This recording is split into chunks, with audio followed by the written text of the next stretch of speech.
Hi అండి, this is Rani. So చిన్నప్పటి నుంచి మీ సినిమాలు చూస్తూ నా ఏజ్ గుర్తు చేస్తున్నారు కదా మీరు, పర్వాలేదు చెప్పండి. లేదు చెప్పండి. లేదు చిన్నప్పటి నుంచి నిజంగానే మీ సినిమాలు చూస్తూ పెరిగాము. సో మంచి మంచి సినిమాలు చేస్తూ వచ్చారు, బట్ చాలా ఇయర్స్ తర్వాత ఉసిరిలో కనిపించబోతున్నారు. సో ఎలా ఉండబోతుంది మీ క్యారెక్టర్? నా క్యారెక్టర్ ఇప్పుడు రివీల్ చేయొద్దు, ఎందుకంటే the main one of the lead character. ఇది ఎందుకు యాక్సెప్ట్ చేశానంటే ట్రూ ఈవెంట్ అనేది పక్కన పెడితే నా క్యారెక్టర్ నాకు బాగా నచ్చింది. ఇప్పుడు నేను చేసిన ఆల్మోస్ట్ తమిళ్, తెలుగు, మలయాళం, కన్నడ, హిందీ అన్నీ కలిపితే యాజ్ మెయిన్ లీడ్ హీరోయిన్గా 120+ చేశాను. సో ఎందులోనూ ఎందుకంటే తెలుగులో ఎస్పెషల్లీ నేను ఎక్కువ సినిమాలు చేసిన తెలుగులోనే ఆల్ పాజిటివ్ హౌస్ వైఫ్, ఏడవడాలు, హీరోలను కొట్టడాలు ఇవే చేస్తున్నా.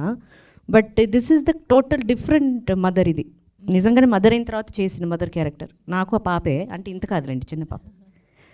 సో అలా మాకు ఆటోమేటిక్గా మాకు మదర్హుడ్ వచ్చిన తర్వాత మనం కనెక్ట్ అయిపోతాం, అనుకోకుండా కూతురు అన్నట్టే కనెక్ట్ అయిపోతాం కదా. సో ఆ కనెక్ట్ అయ్యి న్యాచురల్గా వచ్చిన యాక్టింగ్ అది.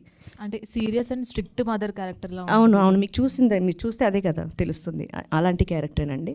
బట్ అన్ఎక్స్పెక్టెడ్ థింగ్స్ జరుగుతుంటాయి, అవి మీరు ఎక్స్పెక్ట్ చేయలేరు, చేయకూడదు. ఇప్పుడు నేను చెప్పకూడదు. ఓకే అండి, డైరెక్టర్ గారు. ఎస్, మొత్తం అందరినీ మీరు చూపించిన ఇప్పుడు కంటెంట్ అంతా చూస్తే చాలా బాగున్నాయి, సాంగ్స్ కూడా చాలా బాగున్నాయి, వాళ్ళ పేరు కూడా బాగుంది. అండ్ ఇది రూరల్ బ్యాక్డ్రాప్లో వస్తుంది అన్నారు. సో పర్టికులర్ జోనర్ అంటే కంప్లీట్లీ లవ్ స్టోరీనా, లేదంటే ఏదైనా థ్రిల్లింగ్ ఎలిమెంట్స్ ఏమైనా ఉండబోతున్నాయా? అంటే ఇప్పుడు ఒక స్టోరీ ఒక ప్లాట్ మీద ఉంటుందండి. ఆ ప్లాట్ మీద ఇప్పుడు ఇది మీరు చూసినట్లే రూరల్ బ్యాక్గ్రౌండ్ అన్నారు కదా. ఇప్పుడు అక్కడ ఓన్లీ ఈ ఇద్దరు లవర్స్ మాత్రమే ఉంటారు కదా, బంచ్ ఆఫ్ అంటే ఊరు జనాలు ఉంటారు, వాళ్ళకి పేరెంట్స్, వీళ్ళ పేరెంట్స్, అలా ఒక ఎమోషనల్ అన్నీ కలిపి ఓన్లీ ప్లాట్ మీద మాత్రమే కాకుండా ఆ ఊరిని, ఆ ఊరి యొక్క కల్చర్ని కలిపి చూపించాలనేది ఈ కథతో పాటు ఆ ఒక బ్యాక్గ్రౌండ్ని చూపించాలనేది అండి ఈ సినిమా. ఒక రాశి గారిని ఫస్ట్ అంటే ఈ క్యారెక్టర్ అనుకున్నప్పుడు ఫస్ట్ రాశి గారిని అనుకున్నారా, లేదంటే ఇంకేమైనా థాట్స్ ఉన్నాయా మీకు? హానెస్ట్గా చెప్పాలంటే మేము వేరే ఆప్షన్స్ అనుకుంటా ఉన్నాము. అప్పుడు నాకు ప్రొడ్యూసర్ గారు సజెస్ట్ చేశారు, ఈ విధంగా రాశి మేడం చేస్తే బాగుంటుందని. నాకు వెంటనే అవును బాగుంటుంది నాకు అనిపించింది. సో వెంటనే అప్రోచ్ అయ్యాము. మేడము జస్ట్ ఫోన్ కాల్లో కలిసి చెప్పాను ఆమెకి, ఆవిడ వెంటనే ఓకే చెప్పారండి. ఆల్ ది బెస్ట్ అండి. థ్యాంక్ యూ అండి. డైరెక్టర్ గారు, congrats sir. Thank you. Songs బాగున్నాయి అండ్ టీజర్ కూడా బాగుంది. Thank you sir. అండ్ ఇది తమిళనాడు బ్యాక్గ్రౌండ్లో కనిపిస్తుంది, బట్ మనందరూ చిత్తూరు బార్డర్లో తీసే ఉంటారు. అవును. అంటే వీళ్ళిద్దరిని చూస్ చేసుకోవడానికి పర్టికులర్గా రీజన్స్ ఏంటి? అంటే తెలుగులో కూడా చాలామంది ఆర్టిస్టులు ఉన్నారు కదా, బట్ వీళ్ళిద్దరిని పర్టికులర్గా తీసుకోవడానికి రీజన్స్ ఏంటి? అంటే సార్ ఫస్ట్ థింగ్ అది చెప్పొచ్చో లేదో తెలియదు కానీ మేము ఫస్ట్ తెలుగులో చేయాలని అనుకున్నాము. బట్ అది కొన్ని కారణాల వల్ల కుదరకపోక తర్వాత అసలు తమిళ్లోనే చేసేద్దాము. ఎందుకంటే నేను వర్క్ చేసింది మొత్తం తమిళ్లో వర్క్ చేశాను, బట్ మేము నేటివ్ చిత్తూరే, ఆంధ్రానే మేము. సో అప్పుడు నాకు మీరు అడిగినట్లు వీళ్ళిద్దరినే చూస్ చేసుకోవడం కారణం ఏంటంటే, ఇప్పుడు హీరో అన్నాక మన చాలా పోషగా కాకుండా మన ఎదురింటి అబ్బాయిలాగా, పక్కింటి అబ్బాయిలాగా అలా ఎప్పుడు నాకు అలాంటి వ్యక్తుల్ని చూస్ చేసుకోవడం నాకు ఇష్టం, అంటే హీరోగా. సో నాకు అప్పుడు ఈయన అసురన్ ఫిల్మ్ చూశాను, అసురన్లో ఆయన యాక్టింగ్ నాకు చాలా బాగా నచ్చింది, అందుకు ఆయన్ని హీరోగా తీసుకున్నాను. దాని తర్వాత జనని గారు, ఆవిడ బిగ్ బాస్ అనే షోలో, తమిళ్ షోలో చేశారు. ఒక చిన్న లిటిల్ ఇన్నోసెన్స్ ఆవిడ ఫేస్లో కనపడింది. సో ఇప్పుడు ఈ ఇద్దరు ప్యారింగ్ చాలా బాగుంటుంది నేను నమ్మాను. సో ఆ వీళ్ళిద్దరే చేస్తే బాగుంటుందని చెప్పి చాలా గట్టిగా అనుకొని చేశాము. అంటే మీ ఫ్రెండ్షిప్ గురించి చెప్పారు, అదే షార్ట్ ఫిల్మ్ తీస్తానన్నారు, 10,000 ఇచ్చారు, సినిమా అని చెప్పారు, బట్ నెక్స్ట్ ఏం ప్లాన్ చేసుకుని వెళ్తున్నారా? కొంచెం ముందే ఇంటి ఇవ్వండి అతనికి. అంటే ఏంటంటే అండి, ఇప్పుడు ఆయన పాన్ ఇండియా సినిమా ఏంటంటే యాక్చువల్గా ఆయన నమ్మింది ఏంటంటే ఈ సినిమాకి ఎంత పెడితే ఎంత వస్తుందని ఆలోచించలేదు. ఈవెన్ షార్ట్ ఫిల్మ్కి 2012లో షార్ట్ ఫిల్మ్ తీసామండి, అప్పుడు 10,000 అయింది. ఆ 10,000 పెడితే ఏమొస్తుందని ఆలోచించలేదు. షార్ట్ ఫిల్మ్ తీద్దామన్నారు. సేమ్ ఇదేలాగా ఈ మూవీ కూడా అసలు మూవీ తీద్దామా, ఎంత లాభం వస్తుంది ఏంటని కాకుండా చేద్దామని చెప్పి చాలా పాజిటివ్గా స్టార్ట్ చేసిన ఫిల్మ్ ఏదండి. But end of the day చూసుకుంటే కమర్షియల్గానే చూస్తారు కదా, అంటే ప్రొడ్యూసర్ దగ్గర చెప్పిన కన్నా 3 rates ఎక్స్ట్రా అయిందని అన్నారు. అవును. బట్ అవన్నీ రికవర్ వస్తేనే మళ్ళీ నెక్స్ట్ అంటే ఒక ఫిల్మ్ తీయగలరు కదా, 3 rates తెలుగు తమిళ అది కూడా ఆలోచించారా? అదే ఫస్ట్ ఏంటంటే మేము తమిళ్లో మాత్రమే అనుకున్నామండి ఫిలిం. తమిళ్లో మాత్రం అనుకున్నప్పుడు ఒక బడ్జెట్ ప్లాన్ చేసాము. దాని తర్వాత ఏమనిపించింది అంటే ఈ స్టోరీ ఇది ఒక ఊరికి ఒక్క స్టేట్లో మాత్రమే రిలీజ్ అయితే ఆ స్టోరీ యొక్క దీన్ని మనం తెలుగులో కూడా చేద్దామని మాకు అనిపించింది. అందువల్ల మేము అప్పుడే ఈవెన్ షూటింగ్ టైంలోనే మేము డిసైడ్ అయ్యి ఈ ఫిల్మ్ చేయడం వల్ల మాకు తెలుగు తమిళ్ రెండు చేయడానికి మాకు ఆ బడ్జెట్ పట్టిందండి. అంటే థియేటర్కి ముందే ఈ మధ్యన ఓటీటీకి కూడా అమ్మేస్తున్నారు, అంటే సేఫ్ జోన్గా ఉండొచ్చు అని. బట్ ఏంటి ఓటీటీకి కొంచెం లేట్గా వస్తుందా లేకపోతే?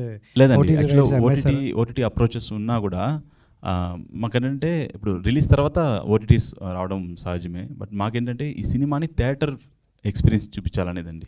ఇది జస్ట్ కూర్చునేసి ల్యాప్టాప్లో మొబైల్లో చూస్తే జస్ట్ అది ఒక ఇదిలాగా అయిపోతుంది. ఈ ఫిలిం చాలా ఎమోషన్ అన్నీ కలిపిన ఒక ఎమోషన్. చాలా సంవత్సరాలు అయింది కదండి ఇలాంటి అంటే ఒక ఎమోషనల్ ఫిల్మ్. అది నేను చెప్పడం కాదు, అది మీరు యాక్చువల్గా రేపు మూవీ చూసాక మీరు చెప్తే వినడానికి బాగుంటుంది.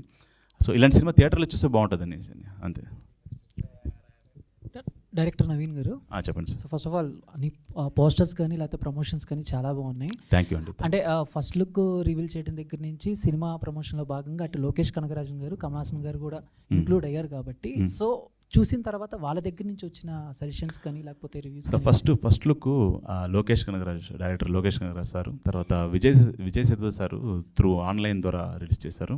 తర్వాత మహారాజా ఫిలిం డైరెక్టర్ నితిన్ ఆయన డైరెక్టర్ని వెళ్ళి ఆయన రిలీజ్ చేయించారు. తర్వాత శృతి హాసన్ మేడం గారిని కలిసాము.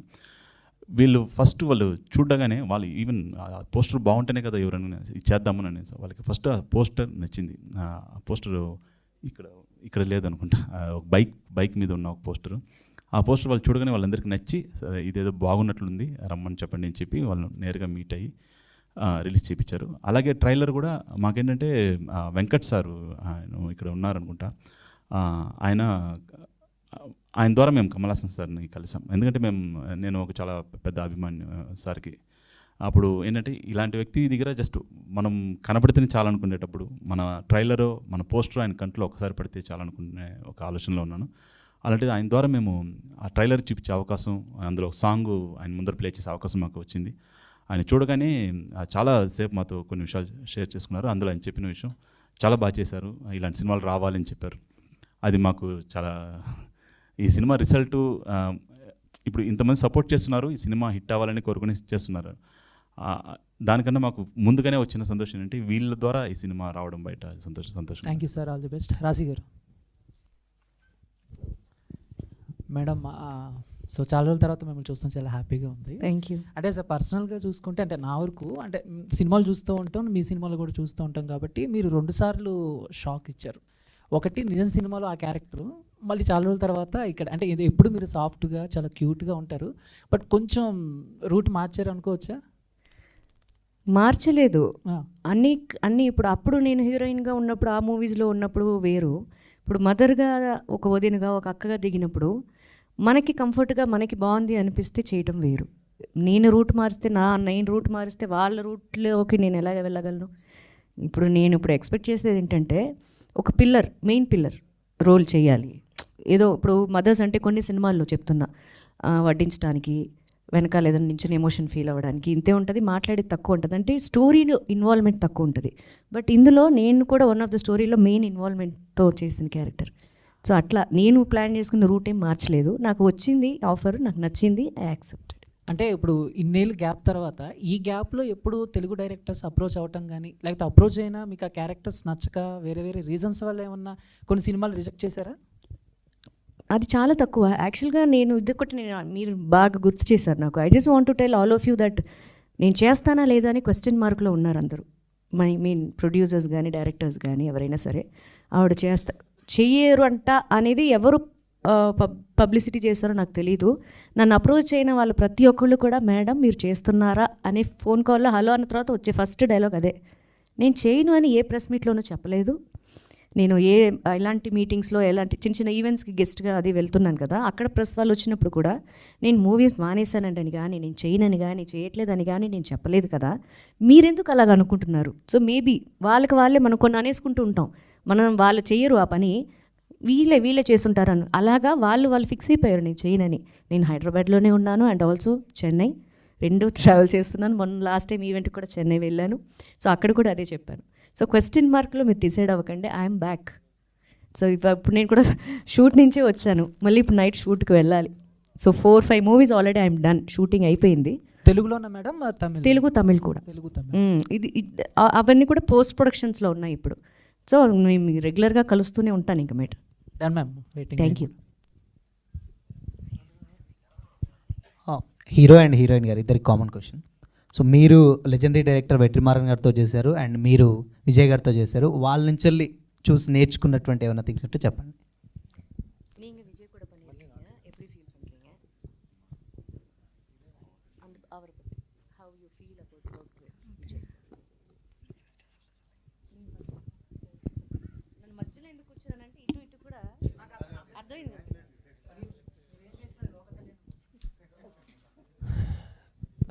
Vetrimaran sir. What's your name? Sham. Yeah, Vetri sir, I learned like so much, bro. Like nariya, a lot. How to come on time on set, the discipline, the level of captainship on set. If there's 50 people here right now, he can control everyone with like if he walks in, it will be pin drop silence. Nobody can talk. So the level of discipline when it comes to professionalism and work.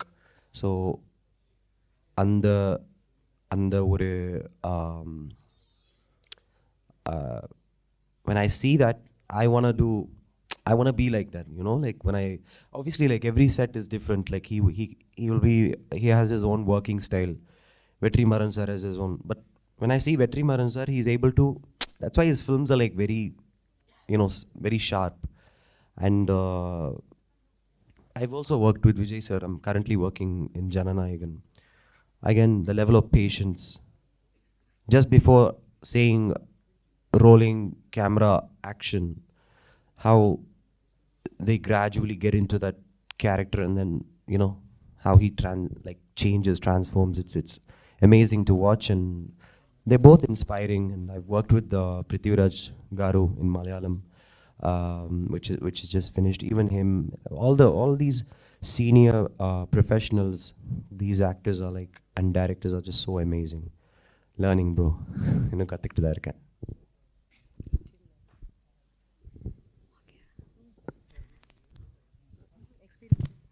Okay, I speak to Tamil. எனக்கு கொஞ்சம் பயமாக இருக்குது, but next time I will try. என்ன கேள்வி கேட்டீங்க? Vijay sir கூட work பண்ணீங்கல்ல, what is your experience? Leo movie is my first movie. அதுதான் ஃபர்ஸ்ட் மூவி. சார் கூட ஒர்க் பண்ணது வந்து இது ரொம்ப புதுசு. ஏன்னா நிறைய பேருக்கு அது ஒரு பெரிய ட்ரீம். ஸோ விஜய் சார் கூட ஆக்ட் பண்ணுறது, அப்படி இருக்கையில் அந்த ஒரு ஆப்பர்ச்சுனிட்டி எனக்கு கிடைச்சது வந்து எனக்கு ஒரு பெரிய ட்ரீம்ஸ் மாதிரி தான். ஸோ சார் வந்து இப்போது நம்ம புதுசாக உள்ளே போகிறோம், அப்படி உள்ளே போனாலும் கூட எப்போவும் நாங்கள் புதுசுன்னு மாதிரி அவர் காட்டிக்கொண்டதில்லை. ஏன்னா அவர் புதுசு மாதிரி தான் ரீட் பண்ணுவார். அந்த மாதிரி நிறைய ஸ்கிரிப்ட் எல்லாமே வந்து பாதி எனக்கு புரியாது. ஏன்னா அந்த ஸ்லாங் வந்து சென்னை ஸ்லாங் கொஞ்சம் புரியலை எனக்கு ஸ்டார்டிங்கில். எனக்கு வந்து சொல்லி கொடுப்பாரு. அப்போ அங்கே இருக்கிறவங்க வந்து சொல்லுவாங்க, சார் ஃபஸ்ட் டைமாக வந்து ஒருத்தருக்கு இப்படி சொல்லி கொடுத்துருக்காரு அப்படின்னு சொல்லியிருக்காரு. அதே மாதிரி என்கிட்ட வந்து கேட்பார், புரியுதா, யூ நோ அண்டர்ஸ்டாண்ட் அப்படின்லாம் கேட்பார். புரியுது சார் அப்படின்னு சொல்லிவிட்டு, எனக்கு அவரோட ஒர்க் பண்ணது உண்மையிலுமே ஒரு பெரிய ஒரு ட்ரீம்ஸ் மாதிரி தான். ஸோ அது வந்து ஒரு கடவுளுக்கு தான் நன்றி சொல்லணும். But it's good. రాశి మ్యామ్, అందరూ కొత్త వాళ్ళు, అంటే ఆ 1 మూవీ చేశారు, మీరు సీనియర్, ఏమన్నా టిప్స్ ఇవ్వడం జరిగిందా మూవీ చేసినప్పుడు? వాళ్ళు అడగపోయినా ఇచ్చేస్తుంటాను నేను, అదొక అలవాటు తనకి. అలాగే మీరు అంటే కెరియర్ స్టార్ట్ చేసినప్పుడు గోకులంలో సీత పవన్ కళ్యాణ్ గారితో వర్క్ చేశారు. ఇప్పుడేమో హరిహర వీరమల్లో సినిమా రిలీజ్ అవుతుంది, చూస్తారా మీరు? ఎందుకండి నన్ను ట్రోల్స్లో లేరండి, మీకు దండం పెడతారండి బాబు. నన్ను ట్రోల్స్లో అసలు లేని హీరోయిన్ ఎవరు ఎత్తుకుంటే నేను ఉంటాను అందులో. అప్పుడు ఎక్స్పీరియన్స్ ఎలా ఉండేది? అప్పుడా అది చాలాసార్లు చెప్పాను. అప్పుడు ఆయనకి సెకండ్ మూవీ, నాకు కూడా ఆల్మోస్ట్ సెకండ్ మూవీ. శుభాకాంక్షలు ఫస్ట్ కదా, సో నాకు కూడా ఆల్మోస్ట్ సెకండ్ మూవీ. ఆయనకి అక్కడమ్మ ఇక్కడ బై తర్వాత గోకులంలో సీత చేశారు. ఆయన ఎంత డౌన్ టు ఎర్త్ అంటే, యాక్చువల్గా చిరంజీవి గారి బ్రదర్గా యాజ్ అ పవన్ కళ్యాణ్ గారుగా టైటిల్ వచ్చేసి గోకులంలో సీత అనే ఉంటుంది. అంటే నా పేరు మీద ఉంటుంది. పేరు సీత కాదు, శిరీష. బట్ ఆ టైటిల్లో మెన్షన్ చేసేది అంటే గోకులం అంటే ఆయన గోకుల ఇది అని, అందులో ఒక సీత అని. యాక్చువల్గా ఆయనది యాక్సెప్ట్ చేశారు వితౌట్ ఎనీ క్వశ్చన్ అని సుబ్బయ్య అంకుల్ ఇలాగే ప్రెస్ మీట్లో, అప్పుడు ఇంత మీడియా లేదు, ఇలాంటి ప్రెస్ మీట్లో చెప్పారనమాట. ఆయన యాక్సెప్ట్ చేయటం యాజ్ అ మెగాస్టార్ బ్రదర్గా యాక్సెప్ట్ చేయటం అనేది అసలు నేనే చాలా ఆశ్చర్యపోయాను అని చెప్పారనమాట. సో అంత డౌన్ టు ఎర్త్ ఆయన. ఇప్పుడు ఈ మధ్య అంటే నేను ఒకసారి ఇప్పుడు మధ్యలో కలిసాను కానీ బట్ ఇప్పుడు చాలా బిజీ మాకంటే మీకే ఎక్కువ తెలుసు ఇప్పుడు. That is the experience. అది మళ్ళీ తీసుకున్నాడు ఈయన. చెప్పండి. కాదు రాశి గారు, అంటే మామూలుగా సినిమాలు చూస్తూ ఉంటారా థియేటర్స్కి వెళ్ళి? చూస్తానండి, రేర్గా చూస్తా. ఓకే, వెళ్తా. అంటే మామూలుగా ఈ లాస్ట్ ఒక 15 years నుంచి కంపేర్ చేసుకుంటే సో తెలుగు ఫిలిం ఇండస్ట్రీ ఎలా ఉంది అనుకుంటున్నారు మీరు? బాగానే ఉందండి. ఇప్పుడు పవన్ కళ్యాణ్ గారితో చేయాలంటే హీరోయిన్గానే చేస్తారా లేకపోతే? మీరు చూస్తానంటే ఇవాళ చేస్తా హీరోయిన్గా. గోకులంలో సీత 2 రెడీయా?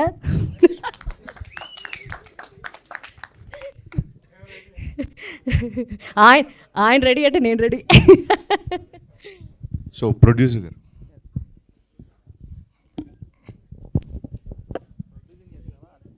సార్ ఆగస్ట్ 1 రిలీజ్ చేస్తున్నారు కదా, దాని ముందు బ్యాక్ టు బ్యాక్ ఫిల్మ్స్ ఉన్నాయి. 24 హరిహర వీరమల్లో ఉంది అండ్ నెక్స్ట్ కింగ్డమ్ కూడా రిలీజ్ అవుతుంది. సో రిలీజ్ డేట్ కూడా చాలా ఇంపార్టెంట్ అండ్ వాటికి లాంగ్ రన్ కూడా ఉంటుంది కదండి. సో ఆగస్ట్ 1 ఎట్లా అనుకున్నారంటే వేరే రిలీజ్ డేట్స్ ఏమైనా అనుకుని లాక్ చేసుకుని ఇది? లేదండి, యాక్చువల్లీ హరిహర వీరమల్లుతో కంపేర్ చేసుకుందాన్ని కుదరదు. ఇది కంపారిజన్ అనట్లేదండి, డేట్స్ విషయంలో ఒక పెద్ద సినిమా వచ్చినప్పుడు డెఫినెట్గా కొన్ని అది అసలు ముందుగానే అనుకునింది ఆగస్ట్ 18 జూలై 18 అనుకున్నాము.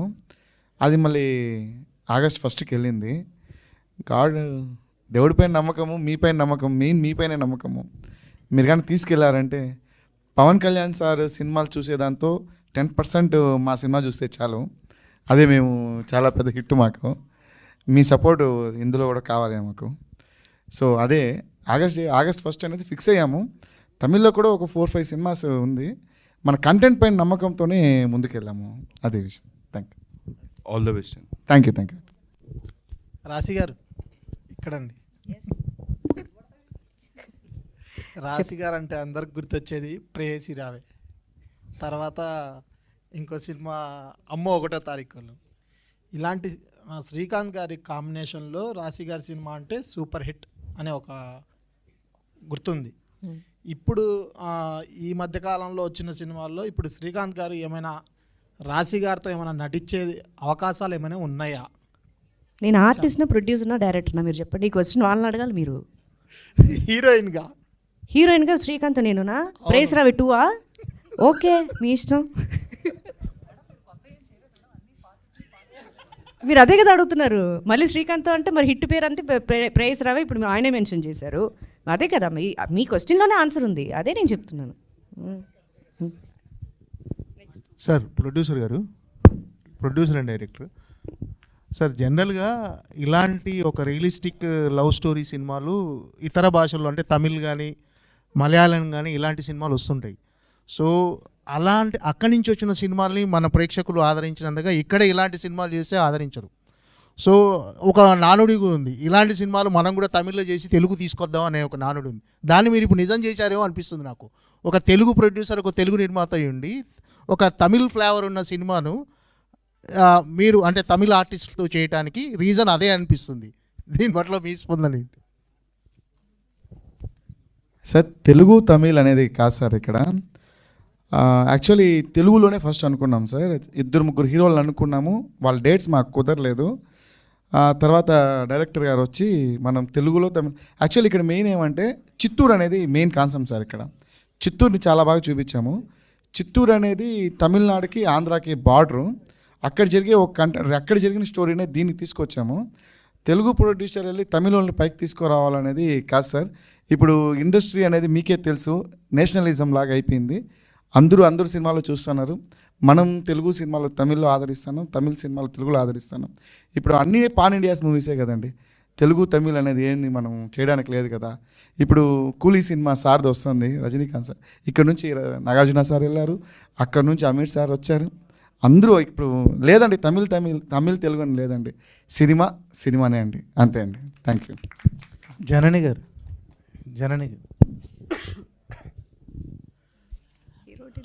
మీరు బిగ్ బాస్కి వెళ్ళి ఇంగ్లీషా మనకు కొంచెం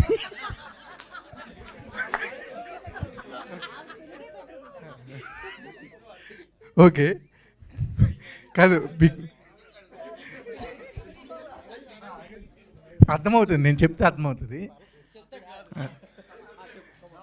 అంటే ఫ్రేమ్లో చూసినప్పుడు ఇక్కడ కొంచెం తేడాగా ఉంది. అంటే బిగ్ బాస్ వెళ్ళినందుక ఆ 90 days తగ్గిపోయారా? అర్థం కాలే.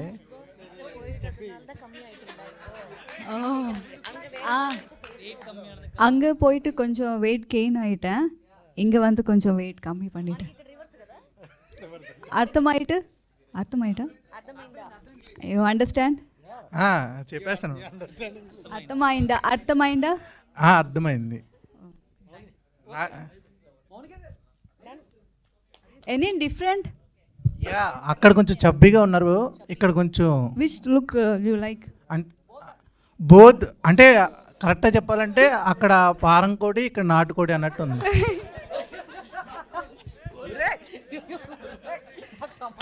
ఓకే.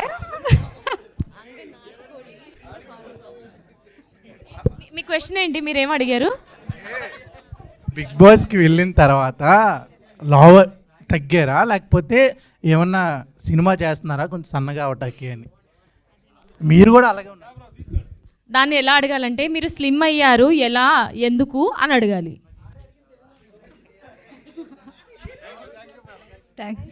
ఒక నిమిషం. నేను ఒక క్వశ్చన్ అడగాలనుకుంటున్నాను. ఇది ఎస్పెషల్గా రాశి మ్యామ్ కోసమే. ఎందుకంటే పాట మనం పాడము. అందరూ కామన్గా అడిగే క్వశ్చనే మ్యామ్ మిమ్మల్ని. మీరు అన్నం తింటున్నారా అని అడుగుతారు. ఎలా తగ్గారు అదేనా? అలా అడగను. మీలాగా మేము ఉండాలి తర్వాత మాకు ఫ్యూచర్లో అని అంటే మేము ఏం చేయాలి చెప్పండి మాకు. ప్లెజెంట్గా హ్యాపీగా ఉండి అందరినీ ప్రేమించండి చాలు. అందరినీ ప్రేమించాలా? వీళ్ళందరూ అలాగే అవ్వలేదు. ఆ ప్రేమ కాదు నేను అనేది. వీళ్ళందరూ అలాగే అనుకుంటారు. ఇష్టపడండి. అదేదో ప్రభాస్ గారు ఏదో చెప్తారు కదా, అట్లా మనసు ప్రశాంతంగా ఉంచుకోండి. ఫోన్లు కాస్త దూరంగా ఉండండి ప్లీజ్. ఓకే. మీ పనులు మీరు హ్యాపీగా ప్లెజెంట్గా చేసుకోండి, మంచిగా తినండి, చక్కగా నిద్రపోండి, అంతే. Thank you so much ma'am. ఇందాక మీరు అన్నారు కదా నేను టిప్స్ ఇచ్చాను వీళ్ళకి అని, సో అందుకే నేను కూడా ఒక టిప్ తీసుకున్నాను మీ నుంచి. ఇప్పుడు ఓకే. నేను ఇచ్చింది తనకి యాక్టింగ్లో కొన్ని, ఇప్పుడు తను డైట్ చేసి తగ్గింది కదా, అలాంటివి యాజ్ అ డాటర్గా ఫీల్ అయ్యి నేను చెప్పాను తనకి అట్లా. ఓకే, సో నాకు కావాల్సిన టిప్ అయితే నేను తీసుకున్నాను. Thank you so much. Thank you and wishing you all the very best team అందరికీ కూడా. August 1st థియేటర్స్లో హిట్ చేయడానికి రాబోతుంది ఉసిరే.